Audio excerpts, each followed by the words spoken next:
until I got to Ukraine that I realized I was lied to. Ukraine is one of the most God-fearing nations that exists. Russia is not going to stop until we make them stop. I realized that I'd been bamboozled. I was against the fight in Ukraine. I was against the ideal of supporting Ukraine.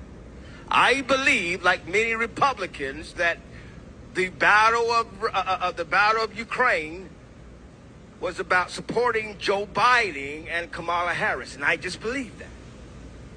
And I believe, like the news told me, that Ukrainians are racist. Ukrainians are neo-Nazis. Yes, the Azov soldiers are Nazis. I was told that Ukrainians do not believe in God. And it wasn't until I got to Ukraine that I realized I was lied to. I was brainwashed.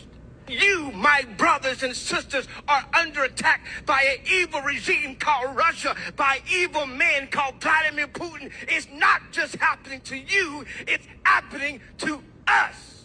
I was in Bucha, and I began to hear of the stories and look at the images of the old women and the old men, and they wore white bandanas on their arms. They was told that if you put a white bandana on your arm, that signifies that you are a non-combatant, that you are not a soldier.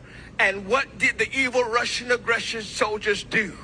They took those same bandanas off their arms and they used it to tie up the hands of these innocent non-combatant people. And they shot them point blank in the back of the head, leaving their bodies in the street for people to say, that is not war, that is war crimes. And my heart began to shake. I then realized that the media has been lying to me. I was part of that propaganda machine and I did not know it.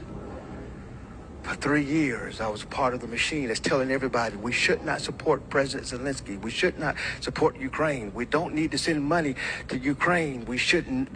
We need to focus on America. And I didn't realize that we were helping to kill even more people. I realized that Ukraine is one of the most God-fearing nations that exists.